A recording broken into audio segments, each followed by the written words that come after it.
हमारा खास कार्यक्रम दो टूक और मैं हूं प्रखर श्रीवास्तव। आज हम एक बहुत ही गंभीर विषय पर चर्चा करने जा रहे हैं, क्योंकि यह विषय इस देश के कई सनातनियों की आस्था से जुड़ा हुआ है। क्योंकि आज हम बात करेंगे उस विवाद की जो गीता प्रेस गोरखपुर को गांधी शांति पुरस्कार देने के बाद पैदा हुआ है। कांग्रेस नेता जयराम रमेश ने सरकार के इस फैसले का विरोध करते हुए कहा है कि गीता प्रेस गोरखपुर को गांधी पुरस्कार देने का फैसला असल में यह पुरस्कार गोडसे या सावरकर को देने जैसा है। गीता प्रेस को पुरस्कार देना और उस पर कांग्रेस नेता जयराम रमेश के इस बयान को मैंने सनातनियों की आस्था से क्यों जोड़ा है, यह भी मैं आपको साफ कर देता हूं।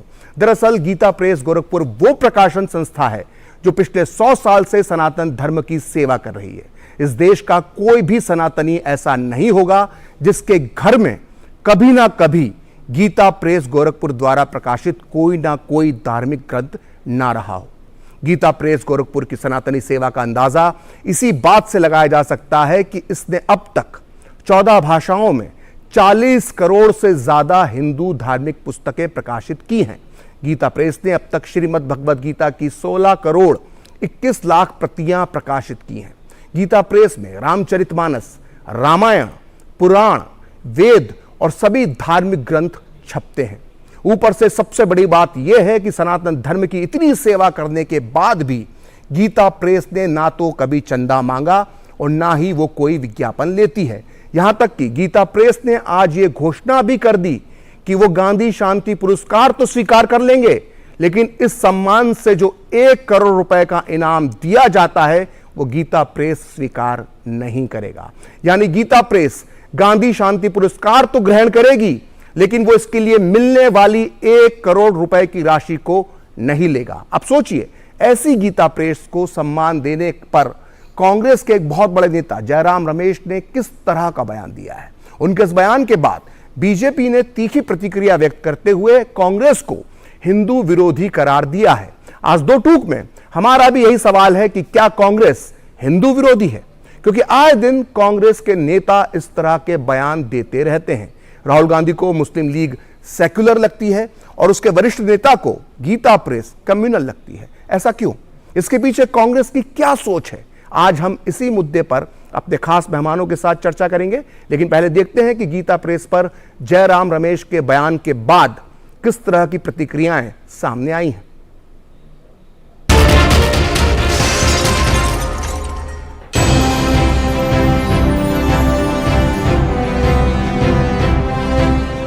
गीता प्रेस भारत की आध्यात्मिक यात्रा का एक बहुत बड़ा केंद्र है। हम सभी उसका सम्मान करते हैं। उनको गांधी शांति पुरस्कार दिया गया है पूरे सिस्टम के अनुसार, तो कांग्रेस पार्टी ने उसका विरोध किया है।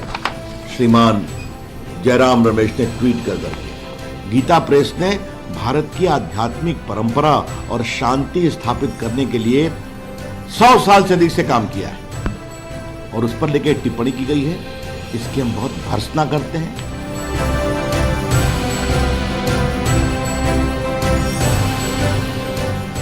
जिस गीता प्रेस ने देश के संस्कार, देश की संस्कृति को संकट के समय में भी सुरक्षित रखा और लोगों तक पहुंचाया, एक बहुत बड़ा काम किया है, उसके बारे में भी आपके सवाल, क्योंकि आपको लगता है कि परिवार के घोंसले से ये बाहर जा रहा है सम्मान, तो इसलिए जो है वो उसका अपमान करो।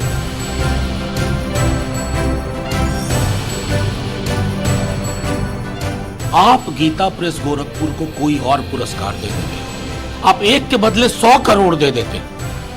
आपके पास बहुत तरीके हैं देने के, बहुत सारे मित्र लोग हैं आपके, लेकिन गांधी के धर्म की जो अवधारणा थी वो गीता प्रेस की अवधारणा से मेल नहीं खाती।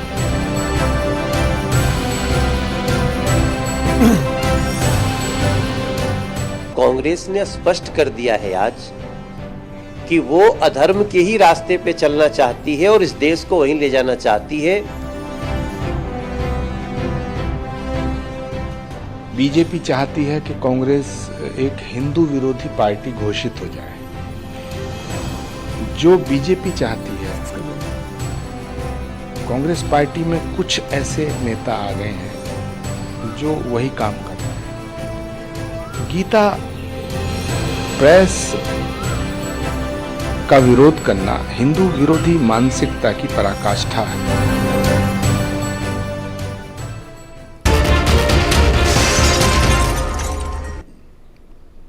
तो देखा आपने किस तरह से गीता प्रेस पर जो जयराम रमेश ने जो बयान दिया है, उसके बाद किस तरह की तीखी राजनीतिक प्रतिक्रियाएं सामने आई हैं और विपक्षी दलों ने और के जो सहयोगी हैं उन लोगों ने भी काफी सधी हुई प्रतिक्रियाएं दी हैं। हालांकि आरजेडी नेताओं ने कुछ इस तरह के बयान कांग्रेस के समर्थन में दिए हैं, लेकिन कांग्रेस के नेता भी और विपक्षी पार्टियों के बाकी नेता भी इस बयान से कन्नी काटते नजर आ रहे हैं। लेकिन बीजेपी ने एक बहुत बड़ा सवाल उठाया और सवाल यह उठाया है कि क्या कांग्रेस हिंदू विरोधी है। और आज का दो टूक का भी सवाल यही है कि क्या कांग्रेस हिंदू विरोधी पार्टी बन चुकी है। और इस पर चर्चा करने के लिए हमारे साथ मौजूद हैं कुछ खास मेहमान।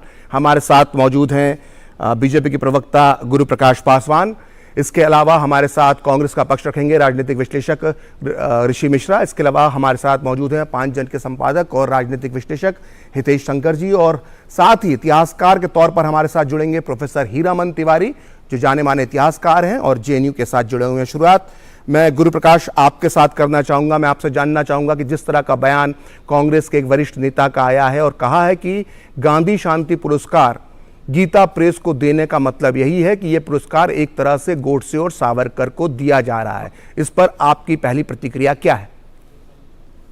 प्रकट जी, आपको और पैनल में उपस्थित सभी वरिष्ठ साथियों को हमारा नमस्कार। देखिए, बहुत ही दुखद है, बहुत ही दुर्भाग्यपूर्ण है। हमें ये यहाँ समझने की आवश्यकता है और आपने अपने ओपनिंग रिमार्क्स में इसका जिक्र भी किया कि 14 भाषाओं में 42 करोड़ से ज्यादा साहित्य का वितरण जिसके द्वारा किया गया है। और मैं क्षमा चाहता हूं, मेरे मंदिर में ये था और मुझसे रहा नहीं गया कि मेरे मंदिर में था और मेरे हृदय के साथ ये जुड़ा हुआ है। ये मेरे बचपन की यादों से जुड़ा रहा है। मेरे पिताजी हर वर्ष की शुरुआत में प्रखर जी में बताना चाहता हूं, वो मुझसे कहते हैं कि गीता प्रेस की एनुअल डायरी लेकर के आओ, उसमें सब पता रहता है, उसमें सारी डिटेल्स होते हैं। तो हमारे संस्कार हैं, हर हिंदू हर सनातनी का संस्कार है। उत्तर प्रदेश, बिहार, राजस्थान, मध्य प्रदेश, आप जहां भी जाइए सबके घर में गीता प्रेस का कोई ना कोई सामान हमारे मंदिर पे पड़ा होता है। लेकिन हमें ये जो डिजाइन है, इस डिजाइन को समझने की आवश्यकता है। प्रकट जी, आपको स्मरण होगा जब 26 मई 2014 में नरेंद्र मोदी जी की सरकार आई और ये सरकार जब आई थी तो इंग्लैंड की न्यूज़पेपर द गार्डियन में कहा गया था कि पहली बार भारत से ब्रिटिशों की मुक्ति हो गई है, ब्रिटिश राज की मुक्ति हो गई है। तो जहां तक जो कांग्रेस शासन की बात थी, Congress rule was an extension of the British rule itself. अभी जो भारत की बात है, भारत की संस्कृति है, भारत की कला है, उसके खिलाफ आपको बोलना आपकी मजबूरी बन जाती है।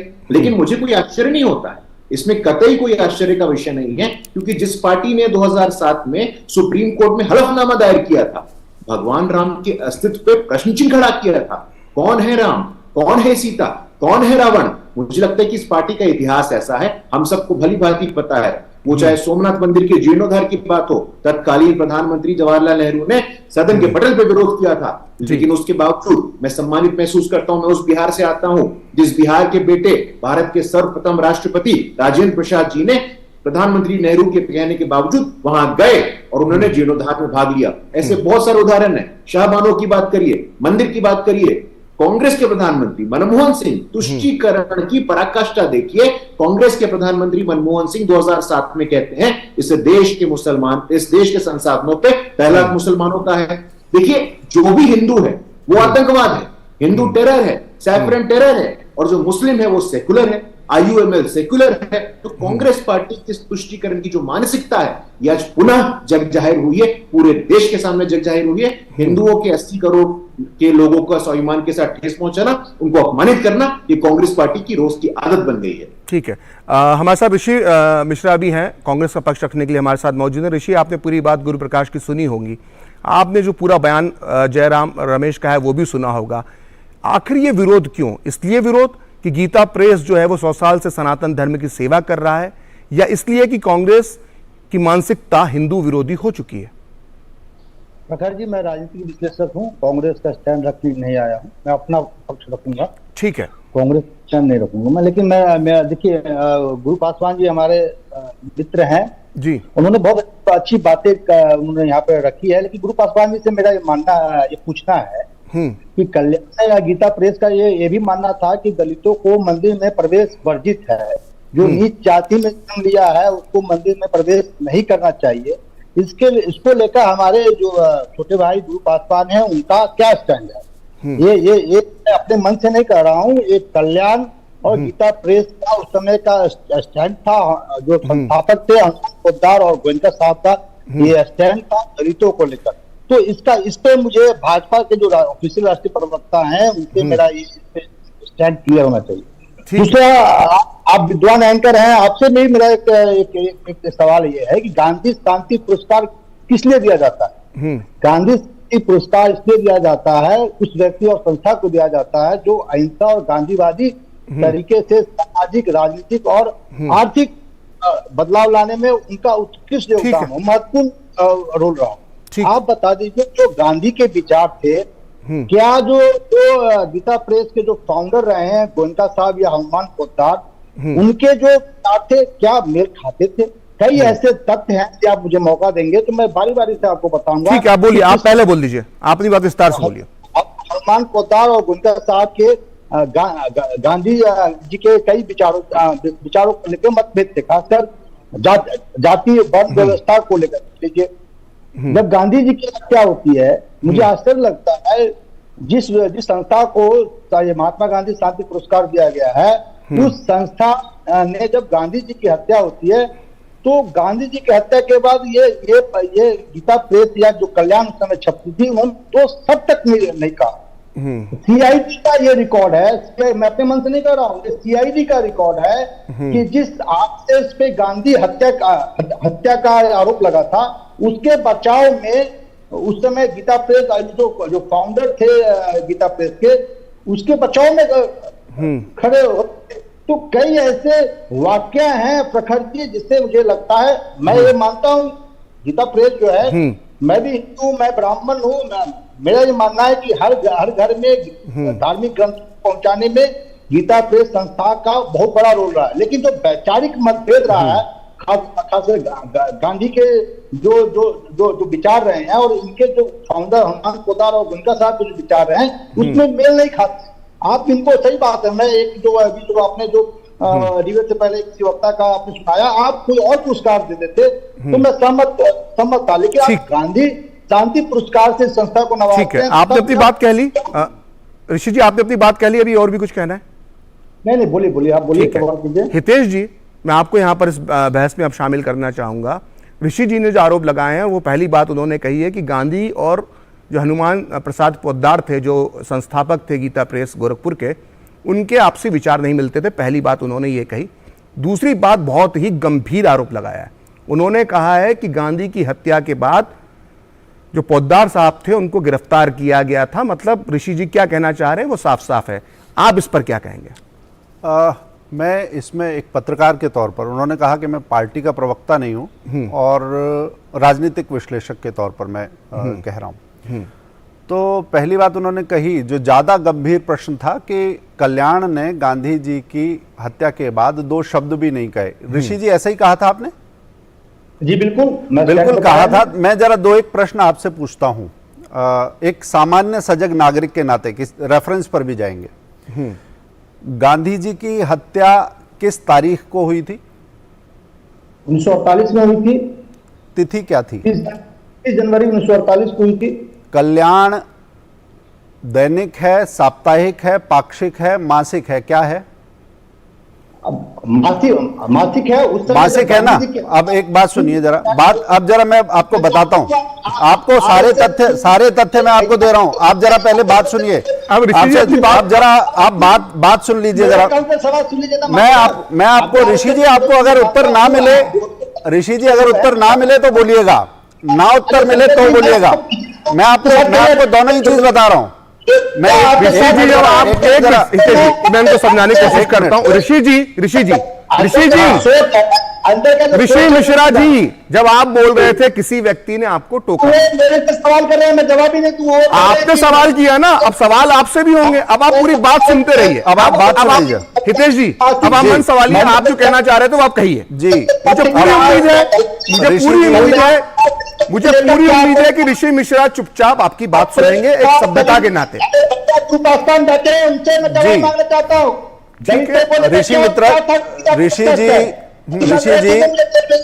अभी तो बात ही शुरू नहीं हुई है, अभी से इतनी बौखलाहट अच्छी बात नहीं है मित्र।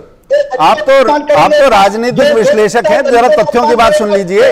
महात्मा गांधी शांति पुरस्कार देंगे सर। अच्छा ठीक है, ठीक जरा है, 1 मिनट, 1 घंटे का शो है, फिर मौका मिलेगा। हितेश जी इतनी बात बोलिए। अभी ऋषि जी ने जो तथ्य रखा उसके साथ ही उन्होंने जो जवाब दिए उससे उनकी बात खुद ही कट गई। ऋषि जी जरा पहले पूरी बात सुनिएगा, उसके बाद आपकी जो बात होगी हम सुनेंगे। गांधी जी की हत्या होती है 30 जनवरी को, और 30 जनवरी को ही जो अंक छपके आने वाला है उससे अपेक्षा की जाती है कि गांधी जी की श्रद्धांजलि लिखे, यानी कि श्रद्धांजलि नहीं, गांधी जी की हत्या की भविष्यवाणी की अपेक्षा उससे करना और उस पर लांछन लगाना, यह काम हो रहा है। आज भी अगर इस देश में एक पत्रिका, मैं कहता हूं, मान लीजिए उदाहरण के लिए इंडिया टुडे छपती है, इंडिया टुडे पर अगर आप कभी भी निकालेंगे 10 दिन आगे की डेट आज होती है, ये मैं 2023 की बात कर रहा हूं, आप 1948 की बात कर रहे हैं। एक मासिक पत्रिका कितनी एडवांस छपती होगी, ये पहली बात है। दूसरी बात, ये बार बार ये अक्षय मुकुल की एक पुस्तक आई थी जिसमें इस झूठ को पोसने का एक काम हुआ, और मैं बाद में इस पर भी आऊंगा ये ग्रैंड डिजाइन कैसा था। जो इस झूठ को पोसने का काम हुआ, मैं खुद गीता प्रेस गोरखपुर गया हूं और उनसे इस विषय पर बात की है हमने, और कार्डिफ यूनिवर्सिटी से पीएचडी किए हुए डॉक्टर संतोष तिवारी हैं, उनके नेतृत्व में हमने इस पर शोध किया कि क्या वास्तव में ऐसा था। अगर आपको लगता है तो आपको बताता हूं कि जिस समय गांधी जी की हत्या हुई उस समय तक कल्याण की काफी प्रतियां डिस्पैच की जा चुकी थी, और जो शेष प्रतियां थी उसमें 3 पृष्ठ हैं। एक शब्द कहा आपने, मैं कह रहा हूं 3 पृष्ठ हैं, और 3 पृष्ठ में एक में गांधी जी का चित्र है, एक में राघव दास जी ने लिखा है, तीसरे में हनुमान प्रसाद पोद्दार जी ने श्रद्धांजलि दी है। राघव दास जी ने उसमें लिखा है कि संतों का जो वर्णन हम ग्रंथों में पढ़ते थे वैसा जीवन अगर हमने कहीं देखा तो गांधी जी का जीवन था। यही बात कमोबेश दूसरे तरीके से हनुमान प्रसाद पोद्दार जी ने लिखी है। तो जिन्होंने पढ़ा नहीं है, जिन्होंने अंक नहीं देखा है, पांचजन्य के लखनऊ कार्यालय में वो अंक आज भी रखा हुआ है, तो अक्षय मुकुल और पूरी ब्रिगेड, ये रामचंद्र गुहा जी के एक फाउंडेशन ने शायद उसे फंड किया था, उस किताब को 10 लाख रुपए उसके लिए दिए गए थे। उसके बाद ये सारा एक, और मैं आपको बताऊं जो डिजाइन की बात कर रहा था, पहले झूठ बोलना और बाद में उसे पुरस्कृत करना, उस किताब को जिसमें सबसे बड़ा झूठ बोला गया था, उस किताब को इस देश का पत्रकारिता का एक बड़ा प्रतिष्ठित पुरस्कार जो गोयनका जी के नाम पर जो दिया जाता है, वो पुरस्कार भी दिया गया। हमारी टीम ने खुद अक्षय मुकुल से बात की, उनके पास इन तथ्यों का जवाब नहीं था, मगर जो पढ़ के आए हैं शायद उन्होंने कौन सी पट्टी पढ़ी है, किस पार्टी की पट्टी पढ़ी है पता नहीं। अगर आप तथ्य देखना चाहते हैं, कल्याण का अंक देखना चाहते हैं, हितेश जी, ऋषि मिश्रा का एक आरोप और था कि हनुमान प्रसाद पोद्दार को गांधी हत्या के बाद गिरफ्तार किया गया था, उस बारे में बिल्कुल मैं बताता हूं। अगर कोई एक इसका साक्ष्य आपने कहा है, परंतु अक्षय मुकुल की पुस्तक में आप दिखाएं कौन सा साक्ष्य है और वो वास्तव में उपलब्ध है क्या, क्योंकि दोनों ही बातें झूठी थी। उसमें 2 चीजें थी, एक पोद्दार जी और साथ में गोयनका जी जो गीता प्रेस के संस्थापक थे, दोनों की गिरफ्तारी की बात उन्होंने लिखी है, और ऐसी कोई गिरफ्तारी नहीं हुई थी। और साथ ही ये पुस्तक में 3 पेज की श्रद्धांजलि है, आपके सामने श्रद्धांजलि है और आप उसके लिए नकार कैसे सकते हैं? झूठ की भी कोई हद होती है। ठीक है हितेश जी, एक चीज मेरे पास भी है, मैं अपने दर्शकों को दिखा दूं, ये the collected works of Mahatma Gandhi है, और मुझे लगता है ऋषि जी इसको इसकी कम से कम इसकी विश्वसनीयता पर शक नहीं कर पाएंगे, क्योंकि इसे भारत सरकार ने छापा है, और महात्मा गांधी ने अपने जीवन में जो बोला था, जो कहा था, जो लिखा था, जो चर्चा की थी, वो सब इसके 100 खंड में प्रकाशित है। और मेरे पास है खंड नंबर 50, खंड नंबर 50, और हिंदी में यह प्रकाशित हुआ है संपूर्ण गांधी वांग्मय के नाम से। तो ऋषि जी, जो आपने कहा कि गांधी जी और पोद्दार जी के क्या संबंध थे, वो जरा मैं आपको इसी collected works of Mahatma Gandhi से पढ़कर बता देता हूं। तो collected works of Mahatma Gandhi में खंड 50 के पेज नंबर 70 पर, जो इस वक्त मेरे पास है, इसमें 21 जुलाई 1932 का एक पत्र महात्मा गांधी का प्रकाशित होता है, जो उन्होंने हनुमान प्रसाद पोद्दार के लिए लिखा था। और यह पत्र यरवड़ा जेल से गांधी ने हनुमान प्रसाद जी को लिखा था। उस पत्र में देखिए क्या लिखते हैं, इससे सब कुछ स्पष्ट हो जाएगा किस तरह के संबंध थे दोनों के बीच में। वो लिखते हैं महात्मा गांधी, प्रिय हनुमान प्रसाद, आज तुम्हारा पत्र मिला, तुम जब तक वहां हो मुझे देवदास की चिंता नहीं रहेगी। देवदास कौन? ऋषि जी, देवदास गांधी जी के बेटे। वो लिखते हैं कि जब तक तुम वहां हो मुझे देवदास की चिंता नहीं रहेगी। देवदास ने भी मुझे लिखा है कि तुमने उसके साथ बहुत ही स्नेहपूर्ण व्यवहार किया है। मतलब जब गांधी जी जेल में बंद थे तो गांधी जी के सबसे छोटे बेटे देवदास गांधी की देखभाल जो है वो हनुमान प्रसाद पोद्दार कर रहे थे। और ये इस पत्र से और collected works of Mahatma Gandhi, जिसकी विश्वसनीयता पे दुनिया में कोई सवाल नहीं उठा पाता, भारत सरकार ने छापा है कांग्रेस शासन के दौरान, उसमें लिखा हुआ। तो इस तरह के दोनों के बीच में संबंध थे। आपने एक सवाल और उठाया था, सवाल यह था कि दलितों के मंदिर में प्रवेश को लेकर दोनों के बीच में मतभेद थे और इस बात का जवाब गुरु प्रकाश देना चाह रहे थे, इसलिए मैं गुरु प्रकाश को मौका दूंगा। गुरु प्रकाश जी, ऋषि जी एक मिनट, आपने सवाल पूछा था गुरु प्रकाश जी से, अब गुरु प्रकाश जी का जवाब ले लेते हैं। नहीं, मैंने बिल्कुल ध्यानपूर्वक सुना है ऋषि जी की बातों को और मैं पुनः इस पुस्तक में वापस जाना चाहता हूँ जी। वाल्मीकि जी के समाज से आते थे? वाल्मीकि जी सवर्ण समाज के थे क्या? वाल्मीकि जी ब्राह्मण थे क्या? वाल्मीकि जी खुद तो दलित समाज से आते थे। आज अलग अलग शहरों में जो वाल्मीकि समाज है, वाल्मीकि बस्ती है, जब उनकी पुस्तक, उनकी सबसे ऑथेंटिक रामायण भी कोई संदेह नहीं होता है, तो समाज में खंडन करने वाली शक्तियों को क्यों लेके आना? देखिए, मुझे लगता है कि ये नैरेटिव होता है और इस नैरेटिव पे लगातार ये लोग काम करते रहते हैं। जहां तक मंदिर प्रवेश का विषय है, वीर सावरकर ने मंदिर प्रवेश के लिए संघर्ष किया था, कहिए मैं गलत बोल रहा हूं तो। बाबा साहेब अम्बेडकर ने मंदिर प्रवेश के लिए संघर्ष किया था, कहिए मैं गलत बोल रहा हूं तो। सिलेक्टिवली चीजों को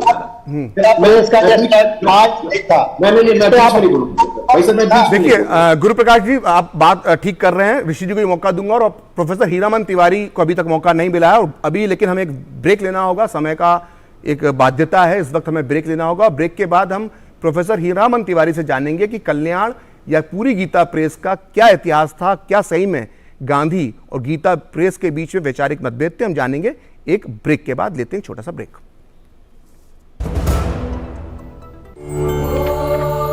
Yoga, in the ancient Indian language Sanskrit, means to conjoin. Conjoining our body with the mind and conjoining our soul with the universal spirit is yoga. In the 20th century, some of these antique but evergreen ideas were tested with the scientific tools to ascertain and demonstrate their veracity in a world that craved for empirical evidence. Indian yoga gurus demonstrated how the metabolic changes, the rate of heart or pulse, the electrical activities of heart and brain, the body temperature and the oxygen intake of the body could be so well regulated by asanas, pranayams and dhyan. This immediately led to a much greater acceptance of yoga as an alternative lifestyle.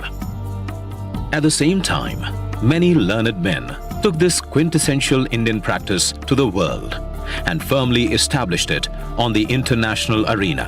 Ayush मंत्रालय, भारत सरकार द्वारा जनहित में जारी।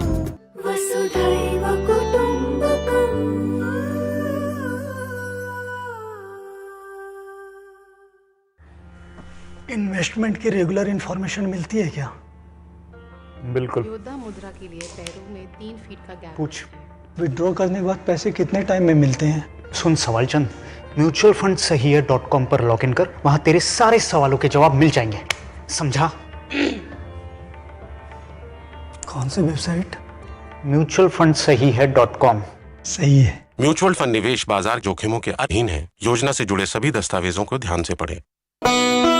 ऋषि मुनियों की दीर्घ आयु का योग है आधार, स्वस्थ तन और मन से बदले जीवन का आकार, करे योग रहे निरोग, बीपी शुगर मोटापे को योग ही घटाए, दिल की बीमारी और तनाव भी छूमंतर हो जाए, योग और ध्यान है समाधान, करे योग। आयुष मंत्रालय, भारत सरकार द्वारा जनहित में जारी।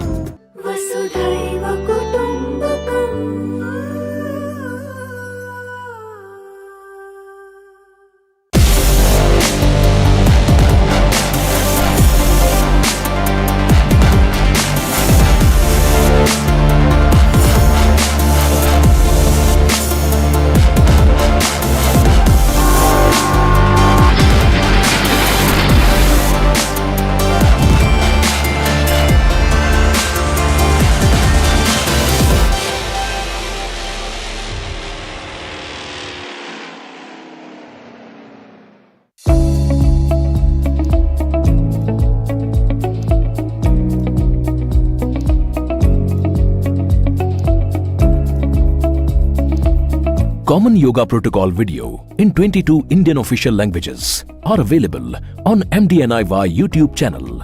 Director MDNIY.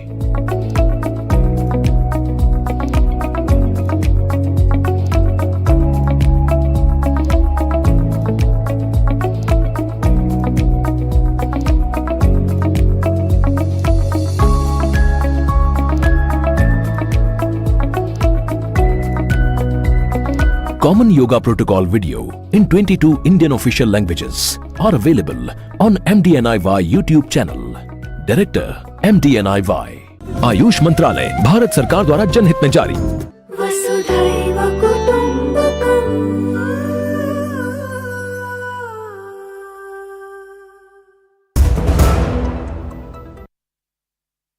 ब्रेक के बाद एक बार फिर आपका स्वागत है दो टूक में, और हम बात कर रहे हैं आज गीता प्रेस को जो गांधी शांति पुरस्कार मिला है उस पर जो विवादित बयान कांग्रेस की तरफ से आया है उस पर हम चर्चा कर रहे हैं।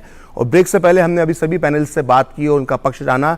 अब हम बात करना चाहेंगे हीरामन तिवारी से, जो जाने माने इतिहासकार है। हीरामन तिवारी जी, आपने सबकी बात सुनी अभी तक, आपको क्या लगता है कि एक तो पहला सवाल तो मेरा ये है कि गीता प्रेस गोरखपुर और महात्मा गांधी के बीच किस तरह के संबंध थे, क्योंकि कांग्रेस पार्टी के कुछ नेता साबित करने की कोशिश कर रहे हैं कि संबंध खराब थे और गांधी की विचारधारा का गीता प्रेस गोरखपुर विरोध करती थी।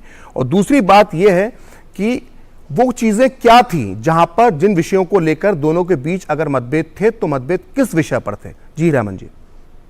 प्रखर जी, सबसे पहले तो बहुत बहुत धन्यवाद मुझे आपके कार्यक्रम में भागीदार बनाने के लिए। आपने इतना सुंदर शोध किया है कि हम लोगों के लिए कुछ छोड़ा नहीं है कहने के लिए, और जो कुछ छोड़ा था वो हमारे मित्र प्रोफेसर गुरुप्रकाश पासवान जी ने जो दिखाया, मैं आपको दो भागों में इसका उत्तर देना चाहता हूँ। एक तो जैसे इन्होंने दिखाया था, हमारे घर में कम से कम बहुत बड़ा पुस्तकालय है, हम सभी अध्यापकों के यहाँ होता है, गुरुप्रकाश जी के यहाँ भी होगा, और 50 ऐसे ग्रंथ हैं जो गीता प्रेस से छपे हुए। मुझे जैसा गांव का गरीब परिवार का विद्यार्थी, यदि गीता प्रेस नहीं होती, सबसे पहली जो पुस्तक मैंने अपने जीवन में देखी थी वो गीता प्रेस की रामचरितमानस का छोटा गुटका था। मेरी माँ बाप जो है पढ़े लिखे नहीं थे, वो पढ़ भी नहीं पाते थे, लेकिन एक मटमैले कपड़े में जो गेरुए रंग का कपड़ा होता है उसमें लपटा हुआ जो गुटका है वो रखा रहता था हमारे कच्चे घर के अहरे में।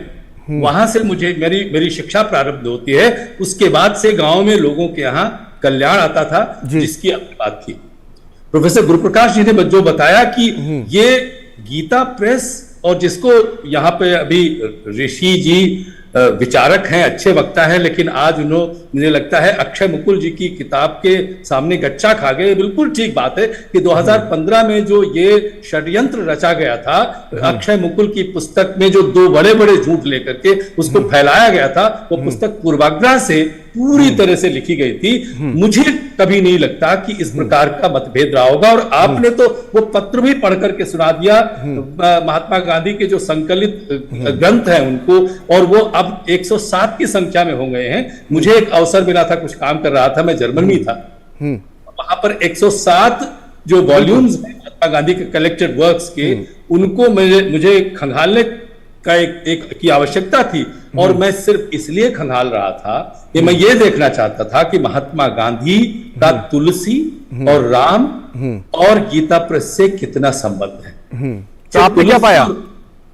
तुलसी और राम के 96 जो वॉल्यूम्स हैं वहां पे उनका उल्लेख होता है। तो ये जो संबंध की आप बात कर रहे हैं, महात्मा गांधी और भाई जी, जिनको हम कभी भी पोद्दार जी के नाम से नहीं कहते, उनको हम भाई जी हम लोग कहते हैं, जिन्होंने अब तक जिनके गीता प्रेस ने 93 करोड़ से अधिक प्रतियों को छापा है। गीता छापी है, रामचरितमानस छापा है, रामायण छापा है, उपनिषद छापे हैं। ये मैं उपनिषद की प्रति दिखा रहा हूं। रामचरितमानस की पुस्तक 25 देशों में मेरे साथ घूम करके आई है, जहां जहां मैं गया हूं पढ़ाने, बिल्कुल पढ़ लें। तो ये जो कहने का इनका जो कांग्रेस पार्टी ने जिस प्रकार का बयान दिया है वो बहुत ही अनुचित है। गीता प्रेस का बयान आपने सुन लिया है। गीता प्रेस, आपने गीता प्रेस के बयान की बात की। हीरामन जी माफी चाहता हूं, थोड़ा सा रोकूंगा। चाहता हूं, कल्याण की जो प्रतियां हैं उन्होंने जितना ज्ञान दिया है, जितना शिक्षित किया है गांव में, अनपढ़ लोग पढ़ पढ़ करके कल्याण पढ़ते थे, रामचरितमानस पढ़ते थे। आपने कष्ट हो रहा है एक विद्यार्थी होने के नाते। आपने गीता प्रेस के बयान की बात की, और इस वक्त जब आप ये बात कह रहे हैं तब हमारे साथ डॉक्टर लाल मणि तिवारी जो मैनेजर है गीता प्रेस के, वो हमारे साथ जुड़ चुके हैं। लालमणि जी, आपका बहुत बहुत स्वागत है डीडी न्यूज में। और सबसे पहले तो आपको बधाई, जो गांधी शांति पुरस्कार के लिए गीता प्रेस गोरखपुर को चुना गया है। मुझे मालूम है कि राजनीतिक विवाद से हमेशा से गीता प्रेस गोरखपुर दूर रही है, लेकिन फिर भी अगर आप कुछ प्रतिक्रिया जो राजनीतिक विवाद हो रहा है उस पर अगर दे सकें, या कम से कम ये हमें बता सकें कि किस तरह की खुशी आप महसूस कर रहे हैं 100 साल तक सनातन धर्म की सेवा करने के बाद एक पुरस्कार गीता प्रेस को जो मिला है। गीता प्रेस 100 वर्षों से सनातन धर्म की सेवा कर रहा है जी, और सनातन धर्म से संबंधित पुस्तकें प्रकाशित कर रहा है, लेकिन कभी भी मन में किसी पुरस्कार की अभिलाषा या आकांक्षा नहीं रही है, और न ही किसी पुरस्कार सम्मान या पुरस्कार की धनराशि को लेने की अपने मन में बात रही है, न कोई सिद्धांत रहा। ये पुरस्कार मिला है गीता प्रेस के लिए गौरव की बात है, और ये पुरस्कार केवल गीता प्रेस को नहीं मिला है, बल्कि सनातन धर्म को मिला है, सनातन धर्मावलंबियों को मिला है। इस बात की ये खुशी है जी। रही बात ये कि हम भारत सरकार के संस्कृति मंत्रालय को, भारत सरकार को और माननीय प्रधानमंत्री जी को धन्यवाद देते हैं और उनके प्रति आभार व्यक्त करते हैं कि जो गीता प्रेस को गांधी शांति पुरस्कार के लिए नामित किया गया। तिवारी जी, जो बार बार कहा जा रहा है, किस तरह के संबंध थे गांधी जी के और गीता प्रेस गोरखपुर के? क्योंकि गीता प्रेस गोरखपुर में जो भी गया है उसने देखा है कि आपने 3 पेज का जो महात्मा गांधी ने जो एक पत्र गुजराती में गीता प्रेस गोरखपुर के लिए लिखा था, उसको कांच के में जड़कर आपने बड़े सुंदरता के साथ वहां पर सजा रखा है। इसलिए मन में सवाल आता है कि गांधी जी के और गीता प्रेस गोरखपुर के जो संस्थापक सदस्य थे उनके किस तरह के संबंध थे? देखो कि इतना ही नहीं है, चित्र मंदिर में अगर आप गए होंगे तो आप ये देखे होंगे कि जहां संत महात्माओं की तस्वीर लगी हुई है, चित्र लगे हुए हैं लीला चित्र मंदिर में, भगवान के चित्र लगे हुए हैं, वहां महात्मा गांधी जी के भी चित्र वहां लगा हुआ है। आपने यह भी देखा होगा। और प्रारंभ से ही गीता प्रेस के स्थापना काल से माने या कल्याण का जब से प्रकाशन शुरू हुआ है तब से माने, तो गीता प्रेस से और गीता प्रेस के जो कल्याण के आदि संपादक थे भाई जी श्री हनुमान प्रसाद पोद्दार जी से बड़े घनिष्ठ संबंध थे महात्मा गांधी जी के। यहाँ तक कि लेख जब कल्याण का अंक निकला था, पहला अंक जब निकला तो उसमें महात्मा गांधी जी का लेख था। दूसरे वर्ष का भी जब पहला लेख निकला तो उसमें महात्मा गांधी जी का लेख था। इस तरह से कल्याण के लिए बहुत सारे लेख गांधी जी ने लिखे। एक सवाल जो कल्याण जी तिवारी जी बोलिए। हाँ, कल्याण जब प्रकाशित हुआ तो महात्मा गांधी जी ने कल्याण के लिए 2 सुझाव दिए थे। पहला सुझाव उनका था कि गीता प्रेस कल्याण में किसी प्रकार का विज्ञापन न छापे। दूसरा उनका सुझाव था कि कल्याण में किसी पुस्तक की समीक्षा न छापी जाए। उनके इस दोनों सुझावों का आज 97 पालन हो रहा है, कल्याण प्रकाशित हो रहा है अक्षरशः और पालन। बिल्कुल यही बात मैं आपसे पूछना चाह रहा था कि दर्शकों के मन में बहुत बात आती है। आज हमने देखा कि जब पुरस्कार का ऐलान हुआ और 1 करोड़ रुपए एक बड़ी रकम होती है, गीता प्रेस को हो सकता है शायद जरूरत भी होगी, लेकिन आपने गांधी जी ने जो आपको सलाह दी थी उसका आप इतने दिनों तक 100 साल बाद तक संस्था पालन कर रही है और वो 1 करोड़ रुपए लेने से मना कर दिया। पिछले दिनों कुछ इस तरह की खबरें आई थी, उसकी सत्यता मुझे नहीं मालूम है कि गीता प्रेस नुकसान में है, कुछ मुश्किल आर्थिक संकटों से गुजर रही है। लेकिन मैं जानना चाहता हूं कि इतनी सुंदर पुस्तकें, इतनी मोटी मोटी पुस्तकें इतनी सस्ती दरों में कैसे सनातनियों को उपलब्ध करवाते हैं? इसके पीछे आप लोगों का मॉडल क्या है, ये जानने की दिलचस्पी पूरे देश को है। कृपया आज बताइए इस बात को। हाँ, ये मैं बताता हूं आपको जी। पहली बात यह है कि गीता प्रेस का उद्देश्य लाभ कमाना नहीं है जी, इसलिए पुस्तकों की कीमत हमारे कम होती है। दूसरी बात यह है कि हम पेपर मिलों से डायरेक्ट खरीदते हैं। अच्छी आधुनिक तकनीक की हमने मशीनें लगा रखी हैं जिससे हमारी प्रोडक्शन कास्ट कम होती है। गीता प्रेस के टॉप मैनेजमेंट पर, जिसको बोर्ड ऑफ ट्रस्टीज कहते हैं, उस पर गीता प्रेस का कोई खर्च नहीं है। यानी कि मुझे कहने में यह बात संकोच लग रहा है एक चैनल पर और वो भी दूरदर्शन पर, कहने में संकोच लग रहा है, लेकिन मैं आज ये खुलासा कर देना चाहता हूं कि गीता प्रेस के जो ट्रस्टी हैं उनका गीता प्रेस से कोई आर्थिक संबंध नहीं है। आर्थिक संबंध न होने का मतलब गीता प्रेस का काम संभालने के लिए जो ट्रस्टी आते हैं उनका अपना ड्राइवर, अपना फ्यूल और अपनी गाड़ी होती है। गीता प्रेस में कभी ट्रस्टी को के लिए इलेक्शन नहीं हुआ, हमेशा सिलेक्शन होता है, चाहे सदस्य के लिए हो और चाहे किसी पद के लिए हो। तो कुल मिला के जो हमारा इंफ्रास्ट्रक्चर है लगभग 2 लाख वर्ग फीट में है, जहां हमने देशी विदेशी बहुत सी मशीनें लगा रखी हैं। इंफ्रास्ट्रक्चर की कीमत भी पुस्तकों के मूल्य के निर्धारण में नहीं किया जाता, क्योंकि वन टाइम इन्वेस्टमेंट हो गया है, इसलिए पुस्तकें हम अपनी इतनी सस्ती दे पाते हैं। जी लालमणि तिवारी जी, आपको एक बार फिर बहुत बहुत बधाई। गांधी शांति पुरस्कार मिलने के लिए पूरी गीता प्रेस को, दूरदर्शन न्यूज की तरफ से बहुत बहुत बधाई। आप हमारे साथ जुड़े इसके लिए आपका बहुत बहुत धन्यवाद। धन्यवाद और सभी दर्शकों को धन्यवाद। हाँ, तो ऋषि जी आप कुछ बात कहना चाह रहे थे और हमने पूरी चर्चा भी सुनी, और अब तो आपने डॉक्टर लालमणि तिवारी जो मैनेजर गीता प्रेस के उनको भी सुन लिया होगा। लेकिन अगर हम विषय को थोड़ा सा आगे ले जाएं, क्योंकि हम जो चर्चा है कि कांग्रेस का हिंदू विरोधी है, अब तो कांग्रेस में भी विरोध शुरू हो गया। प्रमोद कृष्णम जी का आपने बयान देख लिया होगा और उन्होंने कहा कि गीता प्रेस की आलोचना करना हिंदू धर्म के विरोध की पराकाष्ठा पे पार्टी पहुंच गई है। और इसके साथ में ये चीज भी जोड़ना चाहूंगा कि राहुल गांधी के लिए मुस्लिम लीग जो है वो सेक्युलर है, और उसके पार्टी के नेताओं के लिए, उनकी पार्टी के नेताओं के लिए जो गीता प्रेस है वो कम्युनल है। ये किस दिशा में जा रही है कांग्रेस? मैंने 2-3 सवाल किए थे, उसका जवाब हमें नहीं मिला। और हितेश जी ने हम पे आरोप लगाया कि गांधी जी की हत्या 30 जनवरी 1948 की होती है, तो फरवरी में एडवांस कुछ छपता नहीं। मैं इनके बात से सहमत हूँ। मार्च में तो कल्याण छपा होगा। अरे जनवरी वाले अंक में ही 3 पेज लगे हुए हैं। जनवरी वाले अंक में ही 3 पेज लगे हुए हैं। आपने कोई बात सुनी ही नहीं है। ये बोलने नहीं देते हमें। अरे उसमें 3 पेज लगे हुए हैं। ऋषि जी बोलिए, ऋषि जी अपनी बात कीजिए, ऋषि जी अपनी बात कीजिए। मैं दावे के साथ कहता हूँ, यदि मैं गलत हूँ तो आप प्रखर जी आप जवाब दीजिएगा। मार्च के एडिशन, कल्याण के मार्च 1948 के एडिशन में गांधी के हत्या को लेकर कोई जिक्र हुआ है क्या, आप बता दीजिए। और जहां तक हमारे जो मैंने जो पॉइंट रखा उसको आप लोग गलत बता रहे कि हनुमान पोद्दार या इसकी गिरफ्तारी नहीं हुई थी, तो भारत सरकार ये क्लियर कर दे। गिरफ्तारी होगी तो और रिपोर्ट कुछ तो रिकॉर्ड तो होगा भारत सरकार के पास। और भारत सरकार पे आरोप लग रहा है कि हनुमान पोद्दार या इन लोगों को, तो ये तो बहुत बड़ी बात है। सरकार 2 मिनट तक क्लियर कर देगी कि हनुमान पोद्दार या गोविंदा साहब महात्मा गांधी की हत्या के आरोप में गिरफ्तार नहीं हुए। अच्छा, एक बात ऋषि जी, मैं आपको, ऋषि जी मैं अपनी बात कह लूं, मैं मुझे अनुमति देंगे आप? जी मुझे अनुमति देंगे। देखिए, गांधी हत्याकांड के बाद जो माहौल बना था उसमें 1, 2, 5, 10, 15, 20, 25, 30, 40 हजार की गिरफ्तारी नहीं हुई थी। करीब करीब 2.5 से 3 लाख लोगों की गिरफ्तारी हुई थी। हिंदू महासभा और संघ के 2.5 से 3 लाख कार्यकर्ताओं को गिरफ्तार किया गया था। तो क्या ये सब हत्या में शामिल थे? तो क्या ये सब हत्या में? तो देखिए, किसी की गिरफ्तारी हो जाए, किसी के हिंदू महासभा से वो जुड़े हुए थे, अगर हिंदू महासभा पर प्रतिबंध लगा और इस आधार पर मान लेते हैं कि अगर उनकी गिरफ्तारी हुई थी, अगर मैं 2 मिनट की आपकी बात मान लूं, तो क्या इसकी वजह से गांधी के हत्यारे साबित हो गए? वो आप कोर्ट है, आप अदालत है। वीर सावरकर को 8, 9 महीने 10 महीने जेल में रखा, उन पर तो साबित हो नहीं पाया। कांग्रेस की सरकार थी, उसके बाद वो बड़े कोर्ट में नहीं गई। तो ये बातें करने का मतलब नहीं। मेरा सवाल जो था ऋषि जी, मेरा सवाल आपसे ये था कि ऐसा किस दिशा में जा रही है कांग्रेस कि उसे मुस्लिम लीग सेक्युलर लगती है और गीता प्रेस कम्युनल लगती है? मेरा सवाल ये है, इसका जवाब दीजिए आप।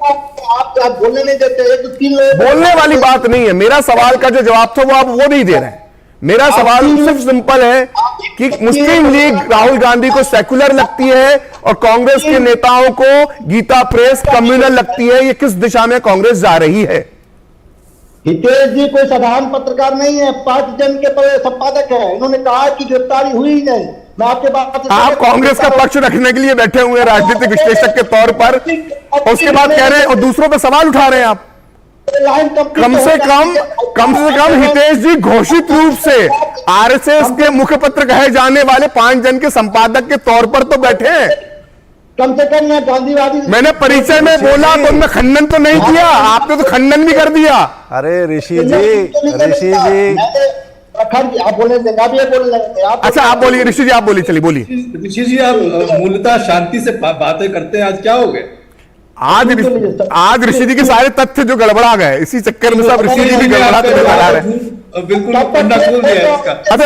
अच्छा ऋषि जी मुद्दे की बात, आप देखिए राजनीतिक विश्लेषक हैं, मैं आपसे उस नाते पूछ रहा हूं और सबके मन में सवाल है और गंभीरता से पूछ रहा हूं, मेरे मन में भी यह सवाल है कि एक तरफ राहुल गांधी, देखिए सुन लीजिए मेरी बात, राहुल गांधी एक तरफ कांग्रेस मुस्लिम लीग को सेक्युलर कहते हैं और गीता प्रेस को उनके नेता कम्युनल कहते हैं, ये किस तरह की सोच है? क्या कांग्रेस को डर नहीं लगता कि इससे नुकसान होगा कांग्रेस का? एक राजनीतिक विश्लेषक के तौर पर मैं जानना चाहता हूं। प्रखर जी, आपने जो कहा वो सही कहा, गिरफ्तारी होना ये नहीं है कि आरोप साबित हो जाता है, लेकिन विद्वान संपादक साहब ने कहा कि गिरफ्तारी हुई ही नहीं, ये गलत तथ्य दूसरे पे नहीं चलना चाहिए। और यदि गिरफ्तारी अच्छा मैं काम करता हूं, समय का देखिए कमी है, 9:44 हो गए। मैं हितेश जी और आपके नंबर एक दूसरे के साथ शेयर कर दूंगा। हितेश जी के पास जो सबूत है वो कल आपको दे देंगे, ठीक है? उसके बाद आपका सोशल मीडिया नहीं देंगे तो आप उसको ट्वीट कर दीजिएगा, ठीक है? अब हम बात को आगे बढ़ाएं या इसी बात पर अटके रहेंगे हम लोग? चलिए दूसरी बात यह है कि गुरु पासवान जी ने ये नहीं कहा कि गीता प्रेस का जो स्टैंड था दलितों को लेकर। अरे राहुल गांधी का तो बोला नहीं आपने कुछ भी। राजनीतिक विश्लेषक साहित्य की बात ज्यादा कर रहे हैं, राहुल गांधी पर भी बताइए, मुस्लिम लीग पर भी बताइए। बोले नहीं देंगे, देखिए यही तीन वर्सेस 1 कर दिए तो अब मैं कैसे बोलूं? अरे आप देखिए, आप बोल ही नहीं रहे कि राहुल गांधी के मुस्लिम लीग, चलिए ठीक है, कोई ये आरोप गलत है, हम तो बोल ही नहीं रहे। कहां तक आपने जो कांग्रेस का क्या कहते हैं, प्रखर जी ने आपका बन्ना फोड़ दिया शुरू में, तो क्या कीजिएगा? अरे भैया आप भी बोलने लगे, आप तो पत्रकार है, आप तो इतिहासकार है, वो इतिहास के नजरिए से बता रहे हैं। नहीं मैं तो आपको आपकी प्रशंसा के साथ मैंने प्रारंभ किया था कि आप बहुत अच्छे ढंग से बोलते हैं। आज जो है अक्षय मुकुल के चक्कर में पड़ करके आपका सारा नहीं सर, मेरा काम तो है, मैं तो सिर्फ एंकर हूं, मैं इनसे सवाल ही पूछ सकता हूं और सवाल के जवाब वो दे नहीं रहे। गुरु प्रकाश जी, मैं आपसे एक सवाल जानना चाहता हूं। गुरु प्रकाश जी, ये कांग्रेस के नेता और विपक्ष के कई दल आरोप लगा रहे हैं कि पुरस्कार के नाम पर जो बीजेपी की मंशा है वो ठीक नहीं है, वो विवाद पैदा करना चाहती है, इसलिए ऐसे संस्थानों को पुरस्कार देती है जहां से विवाद उत्पन्न हो। तो गुरु प्रकाश जी, इस पर आप क्या कहेंगे? नहीं, देखिए मुझे लगता है कि जो आज की चर्चा का मूल विषय था, और बिल्कुल आपने उस मूल विषय पर लोगों को लाने का प्रयास भी किया है। अभी कुछ दिन पुरानी बात है जब सलमान खुर्शीद जी की पुस्तक आई थी, उसमें कहा गया था कि हिंदुत्व और आईसिस।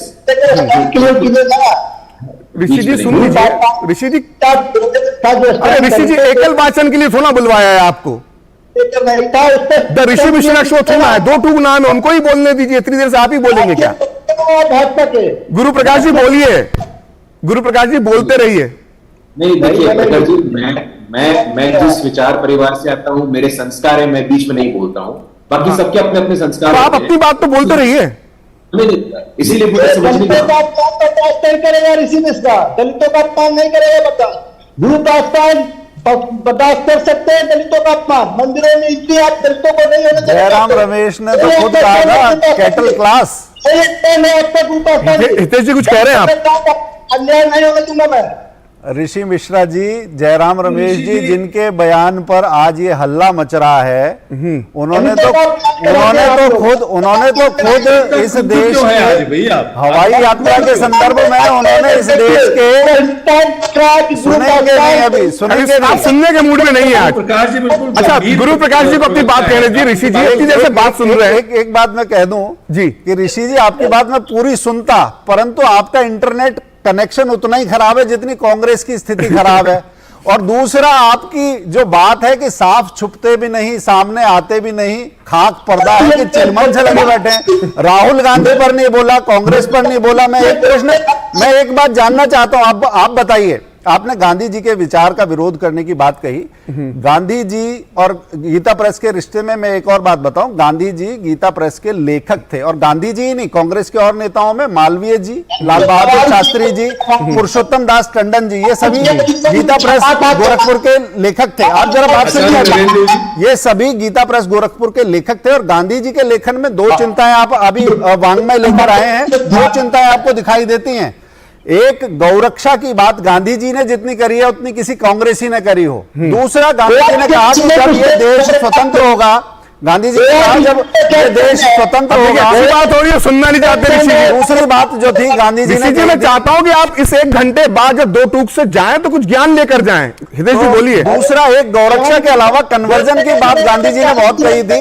राहुल गांधी का या मिश्रा जी का गौरक्षा के बारे में क्या मत है? क्या गांधी जी से अलग है या कांग्रेस से अलग है? वो भी बताना चाहिए थोड़ा सा। अच्छा, गुरु प्रकाश जी जो बात हो रही थी, आप जब ऋषि जी बात सुनेंगे, गुरु प्रकाश को भी बोलने का मौका दे दीजिए। आपकी पूरी बात उन्होंने सुनी है, सभ्यता के साथ सुनी, आप भी सभ्यता के साथ सुनिए। गुरु प्रकाश जी, ये बीजेपी की मंशा पर सवाल उठाए जा रहे हैं कि ये जो पुरस्कार देकर विवाद पैदा करना बीजेपी की मंशा है।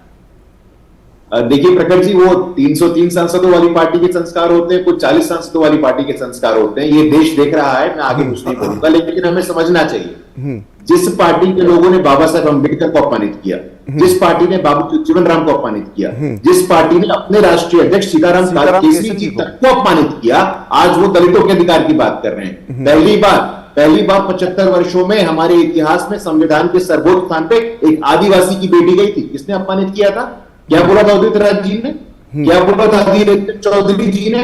मैं बोल नहीं सकता हूं यहाँ पे। आप दलितों की, आदिवासी की बात करते हैं। कितने लोगों को आपने सम्मान दिया है? कितने लोगों को आपने अधिकार दिया है? आपके कांग्रेस के कमलनाथ दलित समाज से आने वाली इमरती देवी को क्या कहा था? देखिए, फेहरिस्त है हमारे पास। आज 75 वर्ष का समय लग गया है, आपको बर्दाश्त नहीं होता है कोई पिछड़े वर्ग का प्रधानमंत्री बनता है, आपको बर्दाश्त नहीं होता है कि आदिवासी की बेटी राष्ट्रपति बनती है। मैं आपसे सत्य जानना नहीं चाहता हूं, लेकिन सत्य यही है, सत्य यही है। आपके सामंती सोच और आपका पाखंड आज एक्सपोज हो गया है। ठीक है हितेश जी, मैं आपसे एक राजनीतिक विश्लेषक के तौर पर जानना चाहूंगा कि जो कांग्रेस की लगातार हिंदू विरोधी छवि बनती जा रही है, वो हम लगातार देख रहे हैं। इस तरह के बयान आते हैं, मुस्लिम लीग को सर्टिफिकेट दे देना, फिर इस तरह के बयान दे देना।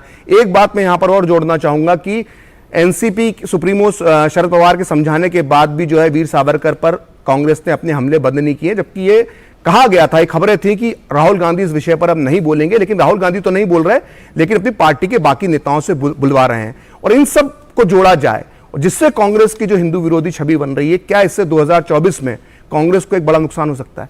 देखिए, ये जो छवि की बात कही, इसको मैं थोड़ा सा और व्यापक करता हूं जी, कि खाली चुनाव की वजह से हिंदू हित की बात करेंगे, ये छवि का खांचा तोड़ेंगे, ये भी गलत बात है। कांग्रेस का जब तक उसका जो मंच था, ये विदेशी ने स्थापित की थी, सेफ्टी वॉल्व के तौर पर थी, देश में कोई इसकी इज्जत उस समय पर नहीं थी। और मैं बता देता हूं, गठबंधन वगैरह के समय पर जो अधिवेशन होते थे कांग्रेस के, उसमें 5 बार तक नारा लगवाया जाता था कि बोलो रानी विक्टोरिया की जय। और बाद में जब लोग छोड़ने लगते थे पंडाल, तब भी कहते थे कि वो रानी विक्टोरिया जिनके जूतों के फीते बांधने के हम लायक नहीं है। तो कांग्रेस वो पार्टी है, परंतु वो पार्टी जिस समय राष्ट्रीय आग्रहों से जुड़ती है, बाल गंगाधर तिलक और बाकी सब लोग जुड़ते हैं, जिस समय पार्टी उस राष्ट्रीय आग्रह से जुड़ती है तो पार्टी एक आकार को प्राप्त करती है, को प्राप्त करती है। परंतु उसके साथ ही मैं कहूंगा कि ये पार्टी, आप देखिए, जब उसका एक आधार था, जब उसका आधार इस देश से जुड़ा हुआ था, बाद में वही पार्टी जिसका कभी निशान 2024 को लेकर बात कर रहा हूं, मैं बता रहा हूं कि वही पार्टी जिसका एक निशान गाय और बछड़ा होता था, वो केरल में सड़क पर जब बीफ पार्टी करने लगती है तो लोगों को समझ आ जाता है कि अचकन के ऊपर जनेऊ पहनने वाले हैं, फर्जी लोग हैं। गाय के लिए श्रद्धा नहीं है, गांधी के लिए श्रद्धा नहीं है, और गांधी में भी बस नोट के ऊपर छपे हुए गांधी है वही चलेगी, नाम के गांधी और गद्दी के गांधी, बस यही बात समझ में आती है जिस पार्टी को, वो पार्टी लोगों के मन से उतर जाती है। अगर आप 2024 की बात करते हैं तो मुझे लगता है कि भावनात्मक के साथ ये देश रैशनल भी है, तर्क के आधार पर सोचता है, आपके काम को परखता है, वो देख लेता है कि छलिया कौन है और किसने वास्तव में काम किया है। ये संस्कार की बात, ये कोई इंस्टेंट छोटा रिचार्ज नहीं है कि आप एक दिन में रंग जाएंगे, इसके लिए रमना पड़ता है। ठीक है हितेश जी, समय का अभाव है, मैं अभी एक ब्रेक लूंगा। ब्रेक के बाद मैं एक आखिरी प्रतिक्रिया हीरामन जी से लेना चाहूंगा। फिलहाल लेते हैं छोटा सा ब्रेक।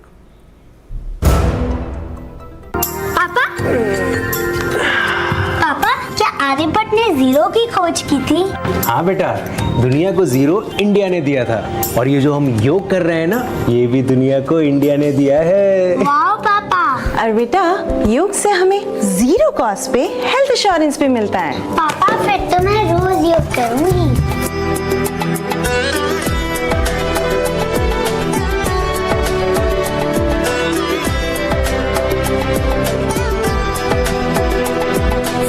चलो बढ़ते रहो, योग सभी करते रहो, संग संग चलो बढ़ते रहो, से स्मरण शक्ति बढ़ती है, सब आसानी से याद हो जाता है। योगा ही जीवन का एक आधार है। योग से बॉडी बहुत फ्लेक्सिबल होती है। बढ़ते रहो, योग सभी करते रहो। आयुष मंत्रालय भारत सरकार द्वारा जनहित में जारी।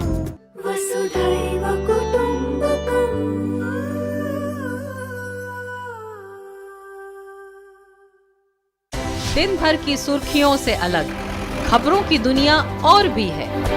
खबरें जो आपको दे नया नजरिया, खबरें जिसमें दिखे समाज की परछाई, ऐसी खबरें जो कहती हैं न्यू इंडिया की कहानी, खबरें जो है अनछुई, कुछ खट्टी कुछ मीठी, हम लाते हैं आपके लिए ढूंढकर। खबर हटकर सोमवार से शुक्रवार सिर्फ डीडी न्यूज पर।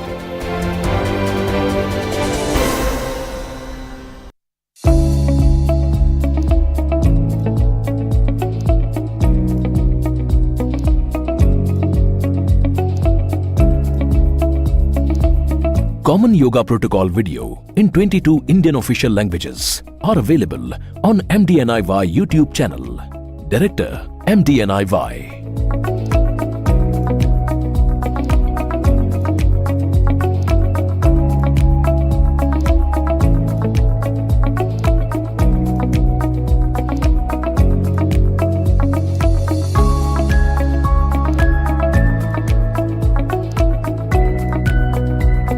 Common Yoga Protocol video in 22 Indian official languages are available on MDNIY YouTube channel. Director MDNIY. Ayush मंत्रालय भारत सरकार द्वारा जनहित में जारी। वसुधैव कुटुंबकम्।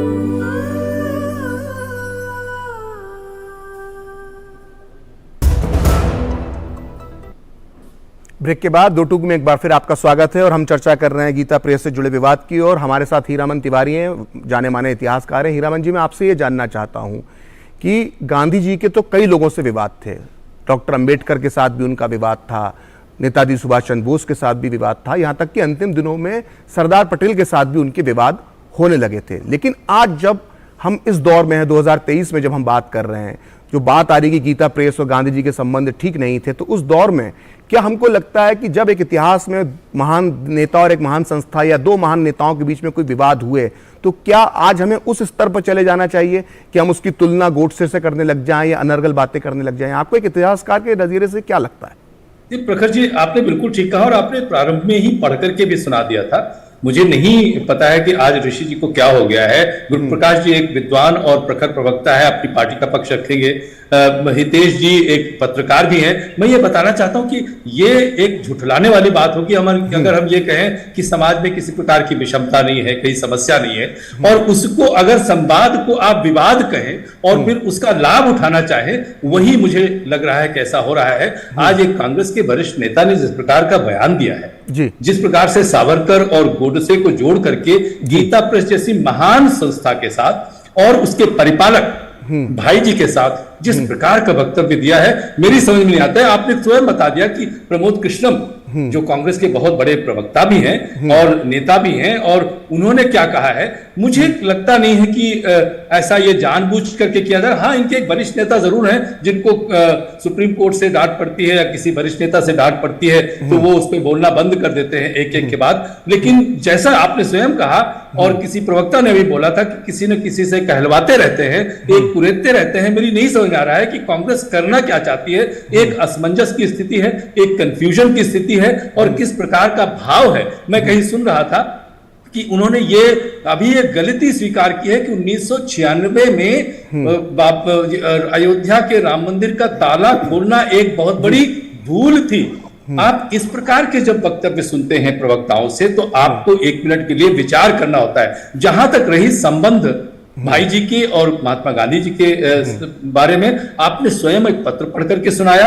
उन्होंने कितने लेख लिखे हैं, पहले और दूसरे अंक के लेख लिखे हैं। और अंत में एक बार मैं फिर कहना चाहता हूं कि उनकी दुखद हत्या के बाद जो अंक छपा था या जो अंक छप चुका था उसमें भी जो प्रतियां बची हुई थी उनमें 3-3 पेज की जो बात हितेश जी कर रहे थे आया था, वो हितेश जी ने बताया। इस प्रकार का झूठ जो अक्षय मुकुल ने 2015 में प्रारंभ किया था उसको घृणा पीट पीट करके जो बताया जा रहा है, और उसके ग्राहक भी हैं। मुझे नहीं लगता है ऋषि मिश्रा जैसे प्रबुद्ध व्यक्ति के लिए ये उचित होगा समझना जब तक पूरी तरह से वो देखें। उनको चाहिए कि गीता प्रेस के भवन में जाकर के देखें और विचारें, उसके बाद में आकर के बात करें। और फिर दो, जैसे आपने स्वयं कहा, एक महान संस्था और एक महान व्यक्तित्व।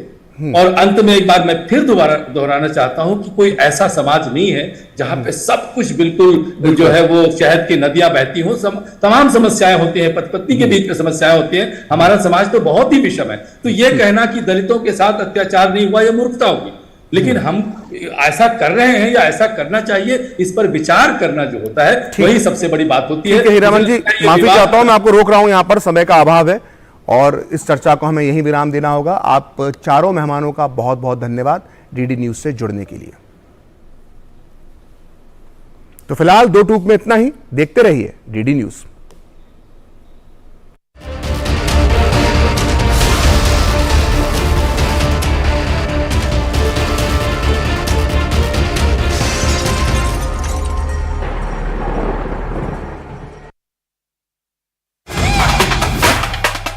बर्लिन में शुरू हो चुका है स्पेशल ओलंपिक